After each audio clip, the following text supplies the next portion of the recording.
Hey everybody, welcome to our Forbidden Door predictions panel. You're here with me, Glenn Davidson, alongside my good buddy Oscar, the Oofman over there at Oofman Entertainment. Oscar, thanks for joining us today. Thanks for having me, Glenn. Excited here. Forbidden Door on its way. A lot of wrestling actually on its way this month. Let's get this thing rolling and let's see what Forbidden Door hopefully will bring us in London. In London, good old London. I just went to London. If only I was. There you go. If only I was able to go into London in August instead of May. But hey, so we're gonna get this thing. We're gonna get this ball rolling. We're gonna go to our first match that I have here. Now, full disclosure to everybody, this is a Tuesday before the show. We don't know everything going on. I'm sure Tony Khan is going to release 1,000 zero-hour matches. But until then, we're just going to kind of work with what we got here. So we got the Hurt Syndicate facing off against either FTR or Brodido, which is one of my favorite tag team names in recent months. So I guess this is kind of a two-parter. I mean, who do we think is going to win FTR Brodido, and who do we think is going to win this match? Personally, I think the Hurt Syndicate is going to walk away with it. In my opinion, it's almost a bit of a coin toss as to whether it's going to be FTR or Brodido. I feel like FTR winning might be a little too on the predictable side. I think they're saving them for another run-in with the Bucks at some point. So I'm just going to say Brodido. I'm going to say Brodido's going to win this, go against the Hurt Syndicate, and Hurt Syndicate's going to come out on top yet again. What are we thinking, Oscar? Well, I think I have a different point of view because of what happened recently in AEW. We welcome different points of view here. Great. I'm a little shocked that last week they brought Christian Cage and Cope together. I thought they were going to save that for after Forbidden Door, leading to All Out. Hopefully another prediction show we can do later on. And so with this, now that I'm not traveling internationally again. There you go, yeah. So with the speed of that movement, and then obviously they have a match on this card as well, I'm actually going to pick FTR beating Brodido tomorrow on Dynamite. And I'm actually going to say I think FTR takes it. You think so? Okay, cool. It might have to do with, again, another match we're dealing about. Another thing that, again, I'm really blown away and puzzling why they sped it up. MJF and the Hurt Syndicate, they're split. So will MJF have something to do with taking revenge on the Hurt Syndicate? But then as we bring up the main event title match, I got another scenario that's in my head.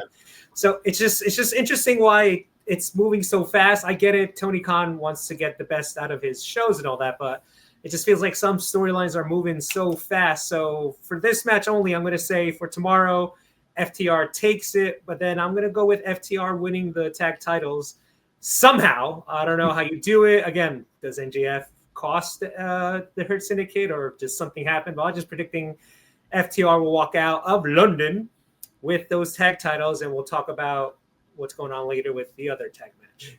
Yeah, my brain was kind of going that way too. But I saw the backstage encounter where they took his mask, and I just noticed whenever they take someone's mask, that person ends up coming out on top. So that's what sort of tipped the scales in favor for me. But I think either way, it's going to be a great match, and someone is going to get hurt. So speaking of people getting hurt, I don't think it was too much of a surprise to anybody that Nigel won the four-way. The technical spectacle that was on Collision, which I thought was a very, very good match. Was a little too technical, I think, for a lot of audiences. But if you go by what Zack Sabre Jr. says, trying to have a technical match for an American audience is like reading Shakespeare to a dog. But I digress. So this match here, speaking of Zack Sabre Jr., I don't see a real reason for Nigel to win this. I think him with his physicality, his injury, coming back, just sort of kind of occasionally jumping in the ring.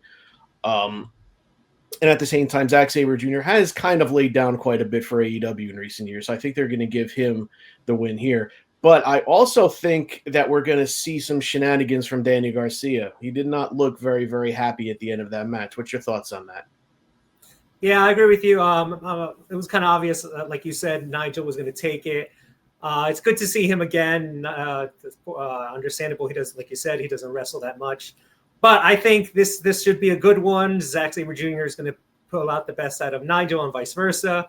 I think you couldn't really pick a better person than Nigel. But with the title on the line, I don't see Nigel winning as well. So yeah, Zack Sabre Jr. retains, and yeah, Daniel Garcia may interfere in there and all that, but I think we have a safe bet to say that Mr. Sabre will walk out with the IWGP title. Yeah, and on a side note for that, I put up on my Twitter page, or X page, I guess, the results that Nigel was advancing to face Zack Sabre Jr., and I put out, will Danny turn on Nigel? I put down, Danny's going to turn on him, isn't he? And funny enough, Nigel actually retweeted that. So, oh, cool. I don't know. Maybe he's trying to screw with me. Stir in the pot. Yeah, exactly. It's easy to screw with me. I'm a dumb fan. But it is kind of fun to have that little aspect added to it.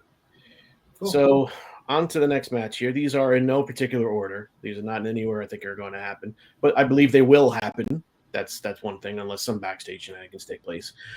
Timeless Toni Storm versus Athena. I'm going to let you start on this one. Well, first of all, I'm still on cloud 9 a couple weeks ago at WrestleCon. Finally meeting the Timeless one. She is a sweetheart. She was crazy nice. Funny quick story. I was obviously in line. She was talking to the guy in front of me. They were taking photos, but she was talking in her regular Toni Storm voice. And then I walked up, introduced myself. I said, my name is Oscar.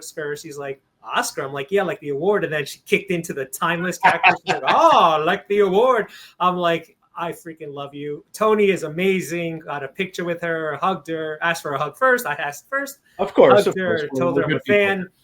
Got my photo signed. And yeah, so if anybody thinks Toni is beautiful on TV does nothing to justify her beauty. She is absolutely gorgeous. She is so funny, and she is killing it. Every time we've been together on these prediction shows, we just say how Toni keeps killing it. It's just you can't stop the Toni snowball. She just every week it's just I'm dying with this. Sure, there are innuendos and all that, but it's just so freaking funny. Her innuendos are clever. They're out of left field. They are. They're not where you would expect it to. It's not like an Attitude Era thing where it's just no. Yeah, it was making a dick joke for the sake of making one. No, there's an actual purpose. And to sort of build on your story, when I had the chance to meet up with Toni, I was talking with her, like we were talking about how weird people from New Jersey were, and she's like, "Oh, I'm glad you said it first, right?" And then I took a picture with her. I don't remember if I gave her a hug or not. I think I just shook her hand. And I did say, you're amazing. You're one of my wife's absolute favorite wrestlers. And she said, oh, when you get home, make sure you give her a big French kiss on the lips from me. Right. And I told her, I said, I definitely will. I said, I definitely will on both sets of lips. And she looked at me. She was like, nice. It was so goddamn funny. But you're right. She is on another level, and I'm sure I've mentioned on here before. I worked a virtual with her some time ago. I've gone to other of her meet and greets. She was a completely different person from the times I saw her before. This whole Timeless thing, it's not a gimmick. It is a 24/7 personality with her. The Timeless gimmick has sort of taken over her whole life, and I wonder if it really is a gimmick, if it's just the way she's been the whole time, and the Toni we've known for years was the real acting. So right. I don't know. I think Toni is fantastic. I had like an embarrassing amount of merchandise for her to sign. I think it was like 6 or 7. I need to grow mine for her. But as far as this match goes, yeah. As much as I adore Athena, I think she's great. She's fantastic. I loved her in WWE. Then she left. Now she's in AEW.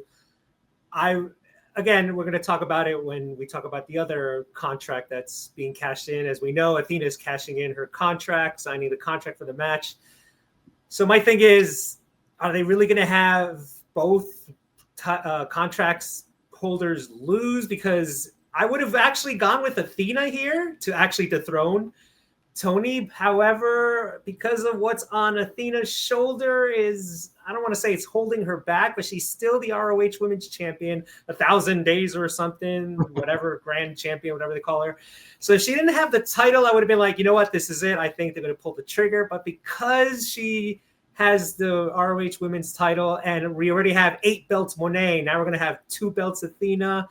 I can't see Athena winning, so I'm going to go with it's going to be a great match. I think both women are going to bring it.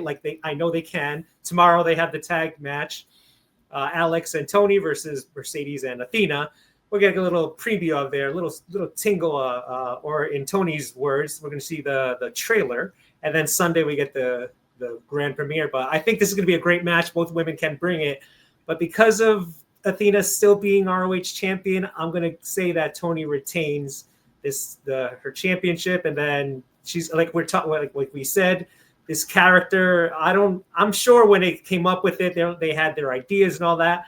I'm willing to bet both Tonys, Khan and Storm, could not predict that this character has become like we've been saying. Where again at WrestleCon, she along with, I believe it was Okada and Ospreay, had one of the biggest lines there. Again, I waited an hour and a half, and I'm like, I'm not moving from this spot. I came to see Tony, and so she's just crazy over. Like we're saying, the character is it's something brand new. We're thankful. I mean, I don't know if we're thankful that she left WWE, but that last image of Tony with pie in her face, it's like, and now look where she is now. I guess we can say I am thankful she left.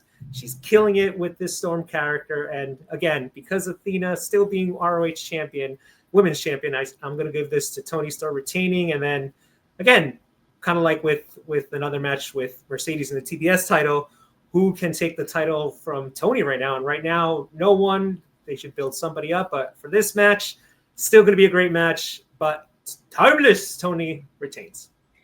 Yeah, I'm siding along with you on this one. It's kind of like, if this timeless gimmick was losing steam, I would quicker think she'd get ready to drop the belt. But she's won the belt 4 times. She's consistently getting the loudest reactions. It's like, do you take the belt off one of your main draws, one of your main performers? Do you do that? And looking at this match, I love Athena too. I think she's fantastic. I met her a couple of times. She's a very, very friendly person. I think she has worked her ass off. I think much like how Tony is, for better or worse, or for the most part rather, carrying AEW, Athena, one could say, is carrying Ring of Honor. So you got the two female sort of juggernaut or juggernautesses or whatever you want to call them, of their brands meeting up. Who's going to win? And when I look at the graphic here, it's kind of like, have they convinced me enough that Athena can take this? And unfortunately, they haven't. So I think that Toni Storm is going to walk away with this one as well. I don't think that spells the end for Athena, because I hope not, at least. She does have a match later on against Mina Shirakawa for her ROH title. If she ends up dropping that, then we could see a full-time AEW run for her, which I think a lot of fans have really been looking forward to. So I think it's going to be a good match. It's going to be one of those, look good in a loss situations. But I think Tony's going to keep it. Once again, not to my complaint whatsoever. Tony is a fantastic character, fantastic person, fantastic everything. So we're on to this thing. Oh. This is something that Tanahashi's knees did not agree on. This lights out steel cage match, which when I first saw it, I'm like, is this match completely in the dark? No. It's just, they can't. It's just one of those hold harmless things. This very well may be the last match of the show simply because of the lights out factor. But who knows? We got the Death Riders, Gabe Kidd, one of the few Forbidden Door-esque situations here, and the Bucks, Matt and Nick, with the best opening music and graphics I've seen in years. Honestly, I hope that doesn't end. They can drag this out for like another 3 years, and you won't hear me complain every week. I just think it gets better. I like the Teemu Young Bucks. I think it's fantastic.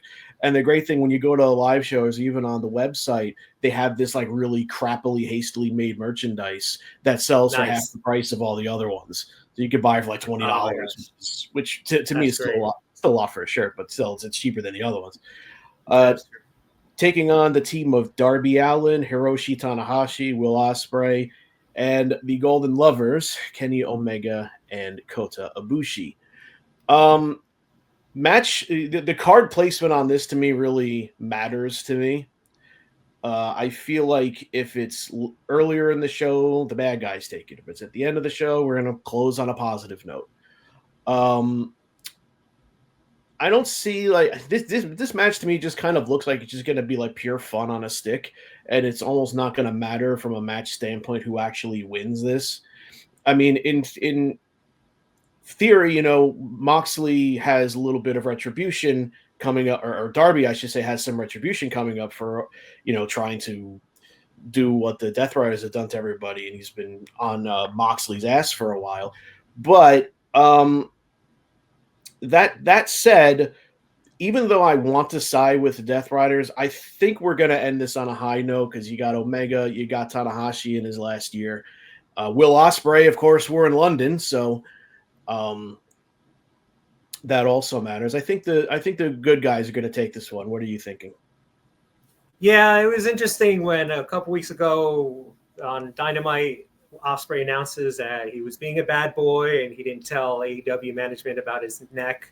And he disappeared, and then he comes back and he challenges the Death Riders and everybody over there, and it's like lights out steel cage. And I was like, that doesn't sound like a smart move. But then again, it's a 10-man tag, so. But, Will is, like you said, it's in London. Will, either I don't know what he's going to inject in his neck. I don't know what he's going to do. Will is not going to disappoint that crowd, so he's going to go crazy. I don't know, over under that Darby climbs the cage and does a dive from the top. I mean, it's like, I guess it's like the sun rises the next day. Darby is going to end up almost dead at some point in this match. Quite possibly, because it's going to happen. He could be wrestling just like Aaron Solo or whatever and do something almost kill himself just because he's Darby. So I'm going to go with you. If this ends the night, we'll end on a high note with the good guys being triumphant. I don't know about even if it's in the middle of the show, I'm still going to say they're going to win. I would rather put this in the middle of the show somewhere. Give obviously the title match the main event, but no matter what, I think it's going to be insane. This is going to be the crazy match of the night. Weapons galore. Don't even have to put a will he, won't he bleed to Mox. I think he's going to, the bell rings and you're going to already see. He'll bleed on the way to the ring. Exactly. Yeah. So, but yeah, I'm just, regardless of where the lining is of this match on the show, where it goes, I'm going to go with the good guys winning. This is going to be the cluster match of the night. You're going to, again, like we said, Will is going to go crazy in front of the crowd. The Young Bucks as well. They can go crazy too, but I think this is going to be the disaster match. The positive disaster match of the night. Weapons galore, flippity flips. Jim Cornette's going to have a seizure, probably. So, but I'm going to say the good guys. Yeah, the Bucks bring it in any situation like this. And you were talking earlier about them hastening some things. There's a part of me, and Ospreay being on the screen just made me think that his next situation is something I think that maybe made Tony Khan just kind of put the pedal to the metal with some things. Maybe they were predicting him being out a little longer, but then him turning around and saying, well, fuck it, my neck is already bad, might as well make it worse.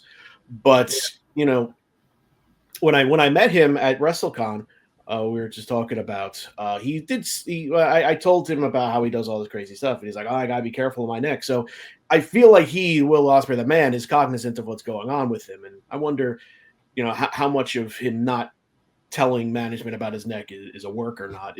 I don't really know. We're only fans, but not only fans. We're only fans. We're not there yet. My career. We're not that desperate yet. Yeah, I haven't quite gone down the toilet that hard. So anyway, we're just going to go on to the next thing and drop that topic altogether. And we come here to the Monet making match here. One of the few actually Forbidden Door feeling matches, this along with the TNT title match.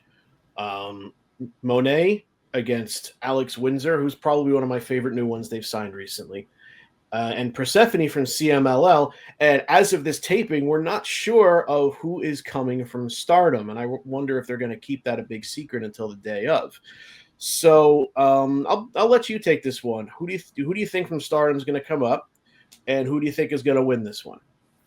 I'm not going to lie. I know nothing of who's on Stardom. So whoever it is, congratulations to them. Applause. But I believe I think mid-October is where Mercedes will break Jade Cargill's record as TBS champion. So we're a little bit less than 2 months to go. I think that they're going to want to keep her with that so they can wash away the stench of Jade Cargill for betraying AEW. I mean, I don't think she did, but that's just me. I don't think so. But because of that, I think they're going to let Mercedes hold it till October, probably lose the title at World's End in December. Who knows? But it's going to be a great match. I, too, have become a major fan of Alex. When I said that, and I'm like, who is this girl? And then someone told me, oh, that's Mrs. Will Ospreay. I'm like, oh, okay. Way to go, Will. So, I mean, she's beautiful, too. She's great. But, for this one, like I said, with October again, I think it's mid-October, somewhere in the teens of October is where she'll beat the record of Jade Cargill. Yeah. Keep it on Mercedes, and then, like I said, maybe lose it to Alex at World's End. I say after, obviously, October. But it'll be a good match. And again, whoever comes from Stardom, hey, congrats. You're on a pay-per-view, worldwide audience. It should be still a fun match, but Mercedes 8-belt Monet will retain. Yeah. I agree with you wholeheartedly with Alex Windsor. I think she fit very well into the women's division. She's a hard-hitting wrestler, hard-hitting talent, can hang with people like Megan Bain, can hang with people like Chris Statlander, and she's certainly going to carve her way very far into the division. I don't think tonight's going to be that night, or the night of Forbidden Door is going to be that night. From Stardom, I mean, my knowledge of Stardom is rather limited too. Most of the people from Stardom I knew are already on either AEW or WWE anyway. But you still have your Azumis and your Momos and whatnot. But honestly, like I'm just going to just pick Azumi just to pick someone because I don't think it matters. I think Monet's taking this one. I don't see a real reason for her to lose to any of them. Windsor is probably, if I had to pick someone, a sensible person to lose to. But if it wasn't to Athena, or if it wasn't to any of the other competitors that she's faced recently, I don't see why tonight or the 24th would be that night. So, no, I think that Monet's going to keep it. I think she's going to go from 8 belts Monet to 10 to 12 belts Monet because she shows up, and who wouldn't want to put their belt on her? She is the internet can say what they want. She is someone with name brand recognition. She's a hell of a competitor. She's a hell of a worker. She bumps like no other. If she wants to make you look good, she will. So I don't see a real reason for her to lose this one, and I think that's how it's going to go. So speaking of the TNT match, we're going to go here. Kyle Fletcher versus Hiromu Takahashi. I just want to make sure I read that properly.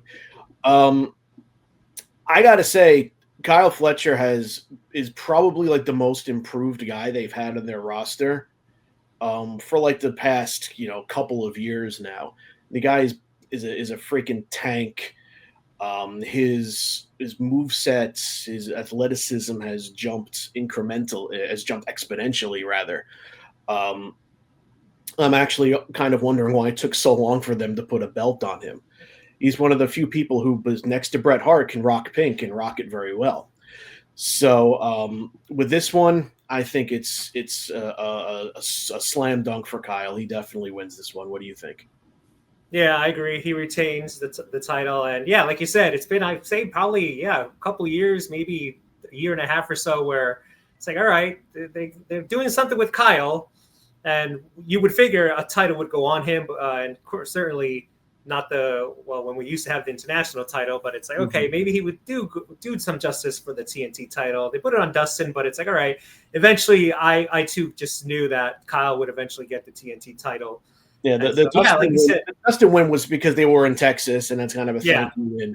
And then, like, the next week is like, oh, I got to go get both my knees replaced. So, okay, that's how that went. And then, boom, they passed it on to him. But, yeah, I think Kyle's going to be he's definitely now one of the rising stars in AEW. Like you said, he's got the talent, he's got the charisma, he's got the look and all that.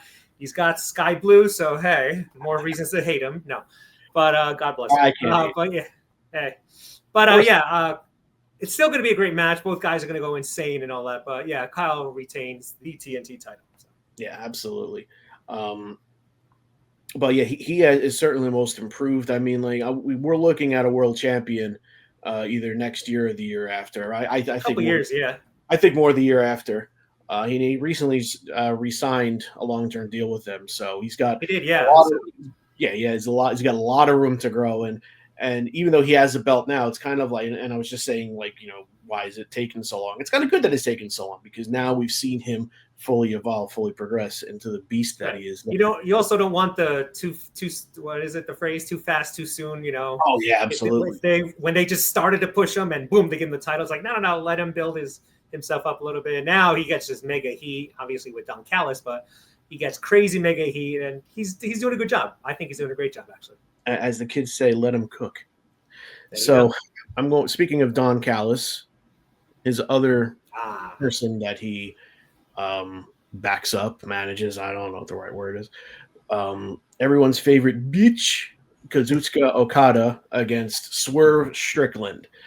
This one seems like, on one hand, they just unified the titles, and Okada's barely held that brand spanking new unified title. On the other hand, it's freaking Swerve. Is he really going to lie down for this? Props to Nana.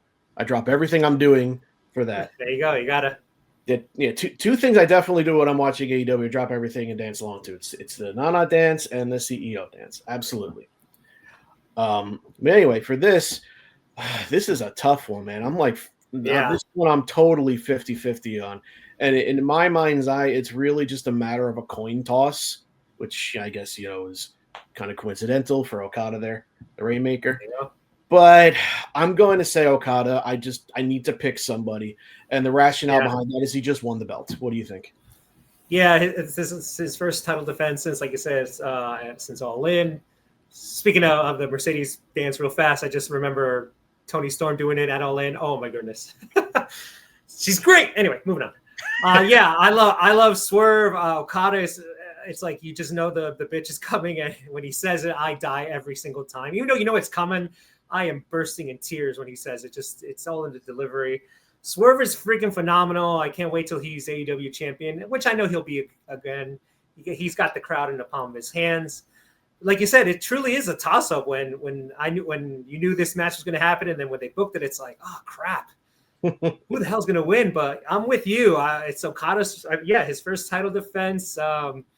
Unless he's injured, Okada that is, or he's got something else to do. Obviously, move it to Swerve, but I just can't see Okada losing his first title defense. So yeah, I'm gonna say Okada retains. But again, these two guys can bring it. Okada can bring it when he wants to, and we all know what Swerve can do. He's insane like that. So still going to be a great match. But yeah, I'm with you. Okada retains the Unified Championship. Yeah, no matter what, it's definitely going to be a barn burner, or in Swerve's case, a house burner. So let's move on to this other match here. Cope and Christian against, I guess, the Matriarchy, whatever they're being, whatever they're calling themselves now. It's fine by me. This match to me screams of holy crap, Kip is on a pay-per-view. But no disrespect, I love Kip Sabian. It's just just whatever. So so what's your take on this? I'll let you get the floor on this one. Well, again, like I said earlier, I'm very surprised they reunited them here. I thought they were going to do it, their first official match to get reunited, the best friends, not the brothers, would be, it just makes sense, All Out in Toronto. You hype it up as Copeland and Cage reuniting. I think it's been 11 years, was it, or something like that, since they've tagged? Something like that. Anyway, It's been a while, a good while, or like Family Guy, a while, since they've been tag partners. And so, yeah, logic says to me, all right, you save it for All Out. If tickets are selling slow, if you book the two Canadian boys at the Canadian show, tickets will explode. All right, they're doing it now in London. And so, again, going back to what we said earlier, dealing with the tag team titles, I think this has to end Cage and the Patriarchy. This should hopefully is the nail in the coffin for that storyline. So then we can move on to hopefully Cope and Cage will challenge again. Why I'm predicting FTR winning the tag titles here in this show, and that's your match at All Out. And there's your catch for All Out. Can the former Edge and Christian get the tag titles, but now in AEW. I'm sure when Tony signed both of the guys, just like with the Hardys, he wanted to put the tag titles on the Hardys. We all know what happened there. Poor Jeff had to screw it all up. Now he's got Cope and Cage, and I'm sure Tony Khan's like, all right, couldn't do it with the Hardys. Now I can do it with these guys, and I think his goal is to put the tag titles on them. But here, I think in this match has to be the end of Christian and the patriarchy. I love Mama Wayne. She, again, speaking about people, TV not doing women justice. She's gorgeous on TV, but when I met her, wow, she is a knockout. But unfortunately, I believe her boys are going to take the loss. But hopefully, like I said, this ends the patriarchy and Christian. That storyline gets done, and then again, here we go, getting the hype getting started for All Out. Where now Cope and Christian are hopefully united. There's no will they coexist? I don't think that's going to happen here. And then it leads to, like I said, the match at All Out against FTR for the tag titles. But for this one, it's still going to be a fun match. The crowd's going to sing Copeland's song. That's always awesome to see. It should be a good match. And again, Nick Saban and Wayne should be. Well, they'll do their best to show the world what they got, and hopefully, they're not lost in the shuffle of Cope and Christian are reunited. They'll do their best. They'll show what they got, which again they're both great and all that. Another match to build the young stars, the future of AEW. But the reunited Cope and Cage take this one. Yeah. The more I look at the graphic, the more I think Kip really is in this one just to take the pinfall, isn't he? Yeah, probably. No, I agree with a lot of what you're saying, and as far as Mother Wayne goes, I mean, I've met her just like you have. She's a very, very nice person. Probably one of the few people I appreciate the most on Instagram. She seems to reshare just about everything I post about her, cool. Which is great. I really do appreciate the shout outs. I appreciate the recognition. I'm glad that she sees that she has lots of good fans out there. As far as this goes, I mean, when Cope and Christian hugged, the announcers were selling that, Christian may only be tenuously, cool with all this stuff and whatnot. They might tease that a little bit, and hell, who knows, on Dynamite, that might be the end of that. The end of that, something might happen where it's like, okay, now we're a lock. I do think, after hearing what your rationale is and just looking more at the graphic and thinking about it more, I feel like that Cope and Christian are certainly going to take it. The team that reeks of awesomeness is going to win this one. They only have the 5-second pose copywritten, so they'll probably have to do like a 7.5-second pose. Well, they might do it when the cameras are off, or us at home are watching a promo video. They might do a quick little, just to give a little zinger to the crowd in London, just to get them more psyched up and stuff like that. You never know. Yeah. It's good. You can put the period at the end of the sentence for the patriarchy here, and then Cope and Cage's tag team aspirations, or whatever you want to call it, their final run, get off to a good start. I did read online some people were theorizing that this could somehow be the way that Jurassic Express is brought back, simply because that Kill Switch / Luchasaurus and Jack Perry both have ties to both of these teams. So that might be something to look out for. Did that even come up? Oh, that's interesting. Yeah.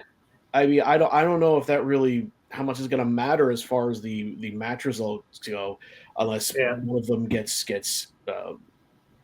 their hands involved in this. But it's just something to think about. But I think it's a theory, yeah. Yeah, it's a fan theory. But I do think Hope and Christian take this one. And then the last one here, which is another match that, just like you said, I am surprised they're doing this one so soon. They did feud earlier in the year, and it was good for the length of time that it had. I'm also surprised that MJF just cashed in the contract, because knowing him, he wanted to have that back here. This one is also a 51-49 for me. What are your thoughts?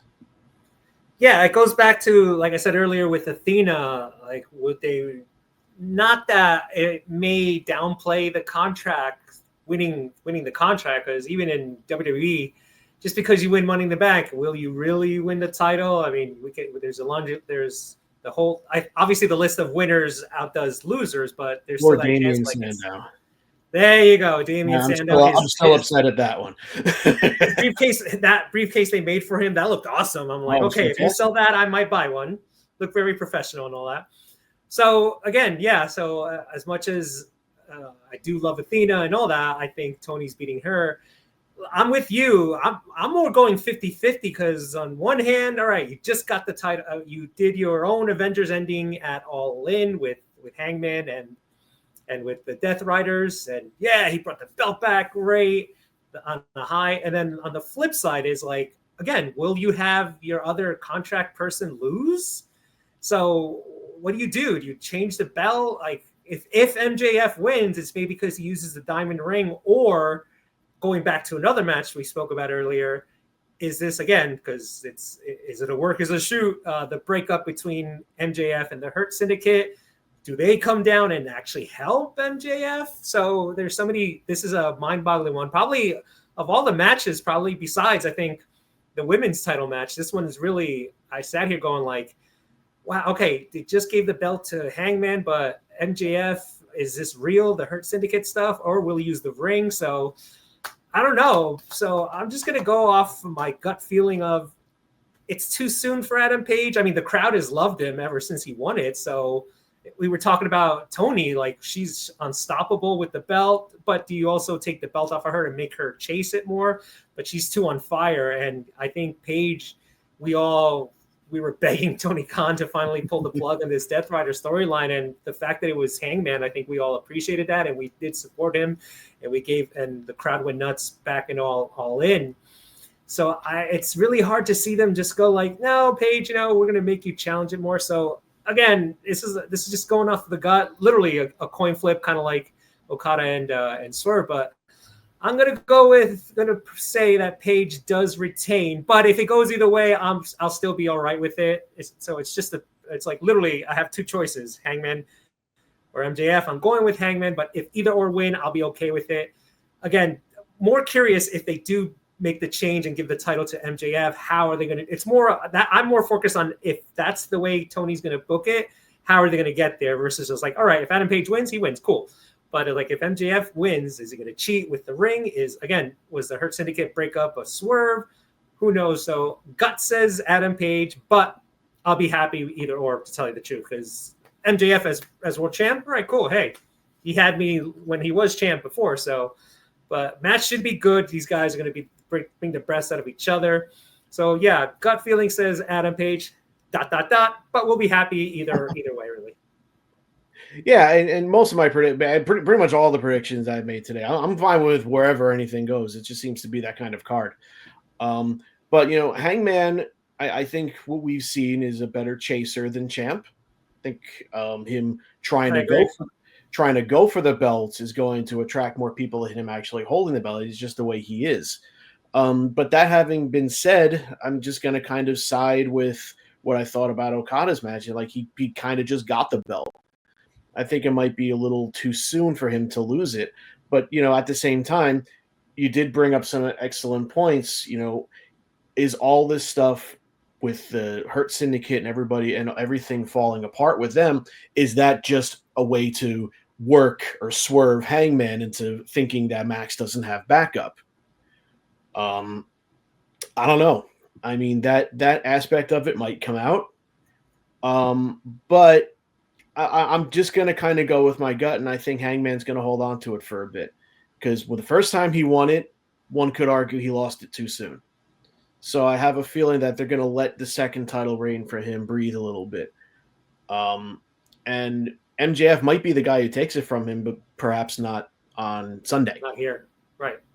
Yeah, and it goes back to what I said earlier of just felt like the storylines were just Tony Khan hit the fast forward button. Again, Cope and Cage reuniting now. The whole Hurt Syndicate and MJF thing, like boom, he's gone. It's like everybody. Well, unless your name is the New Day, factions don't tend to last forever unless you're the New Day. And so you knew this was going to end. But again, I pictured it later on in the year that there's going to be miscommunication. I always thought that MJF was going to actually cost the Hurt Syndicate the tag titles versus Cope and Christian, but at All Out. But again, they're reuniting now.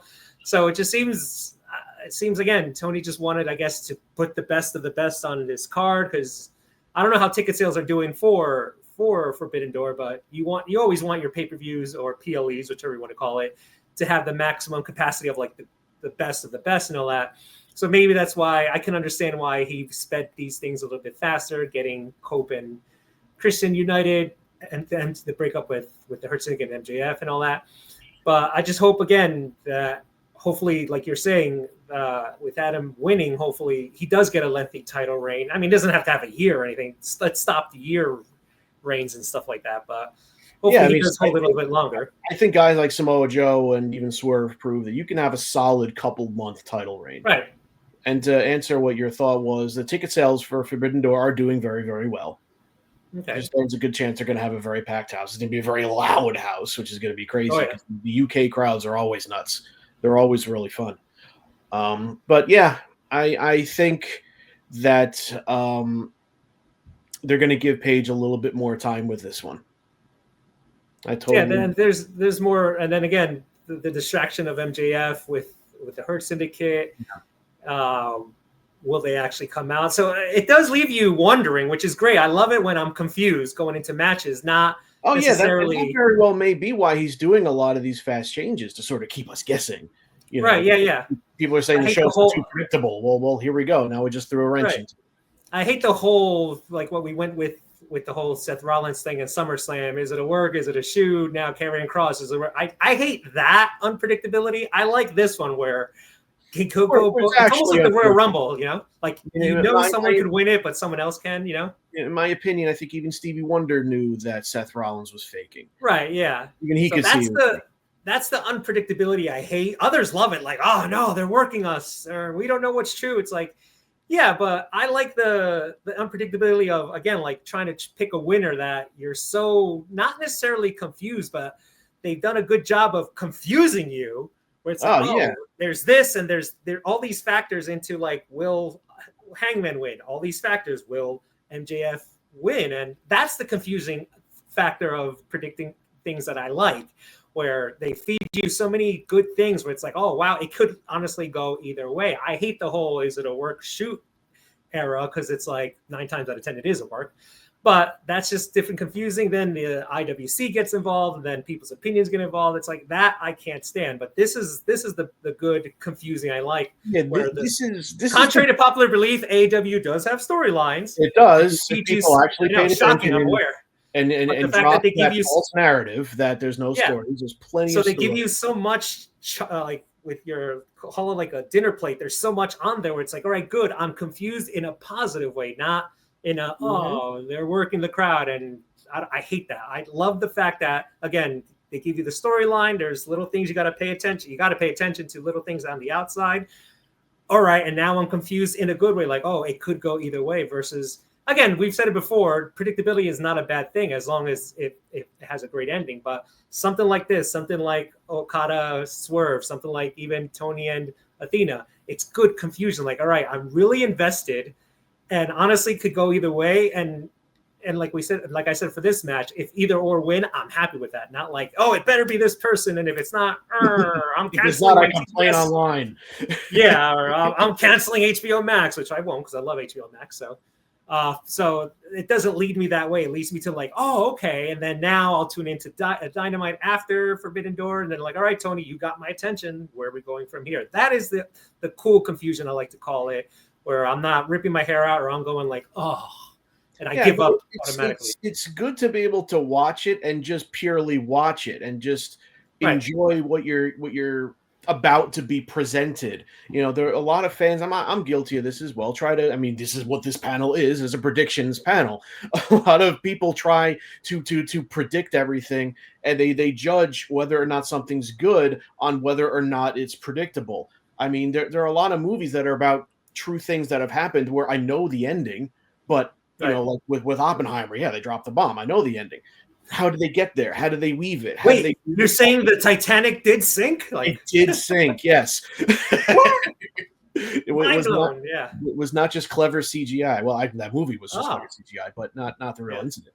But yeah, it's fun to just be able to watch. I mean, like just like when I'm sitting and watching with my wife. I mean, she'll watch the show and not really care about like the IWC type stuff and the insider stuff. She just wants to watch and purely be entertained.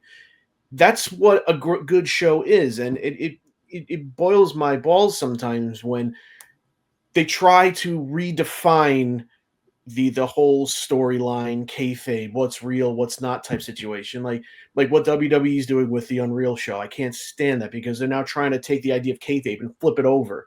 It's like we're going to tell you what's fake on our reality show, and it's like, huh? To me, it's like watching it is kind of the antithesis of what it's all supposed to be. Let the Well, show. also, when it comes to WWE Unreal, what the people need to realize is the thing with that show. I think I haven't seen it. I don't plan on watching it. But if I know WWE, like I think I know I do, they're only letting you see what they want you to see. Oh, So absolutely. It's reality TV. Reality TV is still scripted television. It's not just exactly. WWE. Survivor's the same way. Big Brother was the same way. All of those shows that everybody's like, oh my God, it's real. Yeah, right. You got people who are sitting on an island starving, and then way off there, you got full catering for the crew. It's not real, right? Exactly, yeah. So, WWE is trying to redefine what kayfabe actually is, because you got some people who watch it and they think everything they're seeing is real, but it's not real because it's contrived and scripted. So it's just another way to try to control that narrative. You don't need to do that. You just need to put out a good show and and put it out in the ring. That's the difference between moments versus matches. Let the match be like a whole bunch of moments, and then you don't have to focus on individual moments because you just watched a really good match. Well, the way we know, and with all the news that's going on with WWE and the streaming apps and all that, we know that's what TKO wants out of WWE's product is moments. So Mm-hmm. it makes you buy the app, it makes you tune in to watch the moment, and there's no, like you're saying, there's no focus really on the actual matches, like just the moment. Like Cody and, for example, Cody and Cena was good at SummerSlam. It was much better than WrestleMania by a country mile better. But what is everybody talking about? Lesnar. So that's WWE's perspective. AEW, like we've been saying when we do these predictions, when it comes to their pay-per-views, they're the matches. Yes, there are moments. Yes, there are some surprises. There are some key things in there. But really, on AEW side, it's the matches, and WWE, it's more of the moments. But that's fine. If that's how WWE wants to run it, great. If AEW, and I hope AEW stays on this path of let the matches tell the moment, like you just said. Don't just go for that gawky moment. All right, Edge and Copeland and Christian. Oh my gosh, I can't even talk. They're reuniting. Great. That's their moment, but we know they're going to deliver, and that's what makes it great. Not just going for they're reunited, watch the show. No, we know that they're going to put on a great match as well. In WWE, they probably would have saved it for a bigger show or bigger pay-per-view just to have the moment, and then the matches, give or take, because they just go for moments. But if the way Tony Khan's been working with his pay-per-views, you hit the nail right in the head. The matches are the moments, and I think that's how wrestling should be. But again, if WWE wants to work on just the moments, great. Let them be them, and let AEW focus on the matches, because we know they're going to deliver. We just know that. Yeah, exactly.